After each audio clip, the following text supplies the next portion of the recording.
Hovindism number 2, the first law of thermodynamics. This textbook shows the teachers, that they should stress that the earth is billions of years old. Make sure the kids believe this. Actually, the recommendation said to, quote, introduce the concept of 1 million of something, and then expand to 1 billion. Stress that the earth is thought to be 4.5 billion years old, thus it is necessary to divide up time into manageable units called eras. That is the goal of the lesson plan. Explain the concept of million and billion, then give basic instruction regarding geologic eras. I'm a little old-fashioned. I think in science class we ought to be teaching science. You know, things that we can observe and test and demonstrate. Things like the first law of thermodynamics, which tells us matter cannot be created or destroyed. It is now time for remedial thermodynamics. As one may quickly glean from the word itself, thermodynamics deals with the movement of heat, not matter. Succinctly, the first law of thermodynamics states that the increase in the internal energy of a system is equal to the amount of energy added by heating the system minus the amount lost as a result of work done by the system on its surroundings, and it's represented by this fancy little formula here. Well, since everything is made out of matter and it can't be created or destroyed, only changed, how did the world get here? We're here, you know. As we have detailed in previous videos, humans evolved, sharing our last common ancestor with chimpanzees. Planets form from accretion of matter found in a protostar's accretion disk. Once a planetesimal accumulates enough mass, its gravity will cause it to collapse to form a protoplanet. So that leaves only two choices. Somebody made the world. Why is it creationists can only ever think of two possible explanations?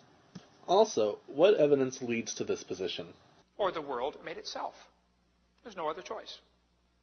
In reality, there are many possibilities. Also, we refer to it as gravity. Planets no more make themselves than an apple throws itself to the ground from a tree. Well, there's a few out there on the lunatic fringe who will tell you, we're not really here at all. We just think we're here. And you thought our fishy friend had left us. Okay, you can forget about those folks. We're here.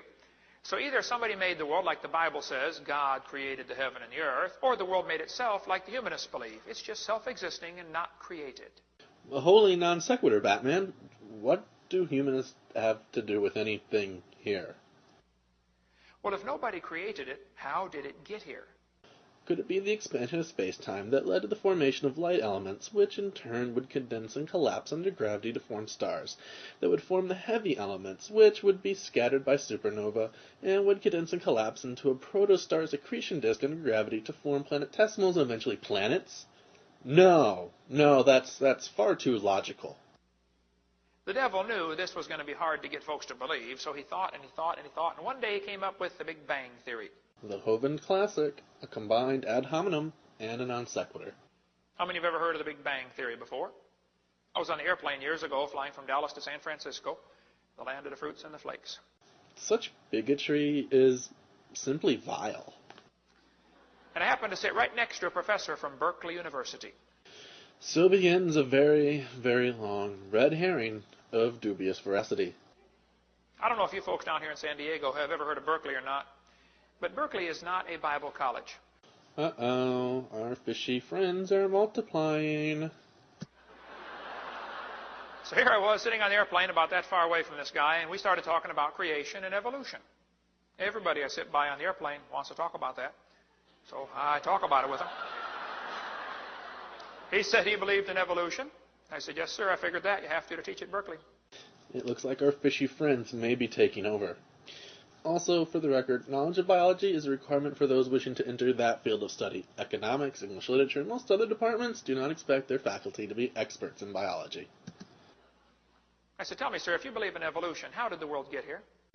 Remember, physics is not biology. He said it came from the Big Bang. I said, wow, I'd like to hear about this. He said, you're a science teacher and you've never heard of the Big Bang? I said, oh, yes, sir, I've heard a lot about the Big Bang. And I believe in the Big Bang, but my Big Bang is a lot different than yours. While Mr. Hovind may believe his own nonsense, science is based on evidence, not belief. You tell me about your Big Bang, and then I'll tell you about my Big Bang. Are you ready for this journey down the rabbit hole? You may want to pause the video and find a very, very stiff drink before proceeding. And so the professor started off on one of those answers. It looked like it came straight from the textbook. So much so that it appears that the economics, or was it political science, professor directly quotes numerous middle school science textbooks. And yeah, we say he quotes because Mr. Hovind will actually say in a moment, he said, well, Mr. Hovind, I believe about 18 to 20 billion years ago. Oh, that's a long time, folks. Our fishy friend wishes to know what's Mr. Hovind's point. All the matter in the universe. That's a lot of stuff. Again, our fishy friend asks, what's your point? Hey, did you know the word universe comes from two Latin words? Uni, which means single, and verse means a spoken sentence. We live in a universe, a single spoken sentence. You see, God said, let there be. Now that'll preach, man. There's a sermon in there somewhere, all right? And that sermon probably has something to do with thou shalt not lie. The word universe is derived from the old French word univers, which was derived from the Latin word universum. Universum is derived from poetic contraction of universum. Universum is derived from the poetic contraction universum, which was first used by Lucretius in Book 4 of De Rerum Natura. Universum connects un from unus, meaning one, and versum from vertere, meaning something rotated, rolled, or changed. This leads to two interpretations: everything combined into one, i.e. the cosmos, or everything rotated as one, which can be considered a translation of the Greek version of a universe.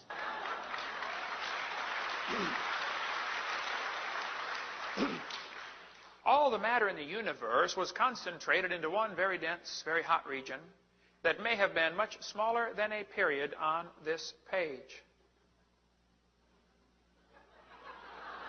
What? All the matter in the universe was squished into a dot smaller than a period on a page. Wow. That's one crowded dot. And heavy, too. Who held that thing up, anyway? Weight is the force of gravity acting on the mass of an object. Since the Big Bang Theory describes the expansion of space-time, and no object can exist outside of space-time, the weight of the singularity is inconsequential. For the same reasons, the medium in which space-time is suspended is also irrelevant to the Big Bang Theory.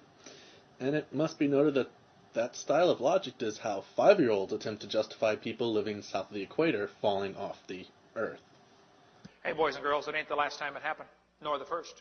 This textbook says someday all of the matter and energy will once again be packed into a small area, no bigger than the period at the end of this sentence. Then another Big Bang will occur. It happens every 80 to 100 billion years. Sadly, it is common for people to ridicule that which they do not understand, especially in America. According to Einstein's theory of general relativity, space-time is either expanding or contracting. Try as Einstein might, there is no constant state universe solution. So you can forget about global warming. We're going to get squished. Global squishing. Call your senator, pass a law, quick, Prevent global squishing.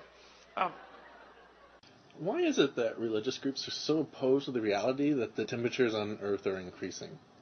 Now, this textbook author was brilliant. I could not believe how smart this guy was.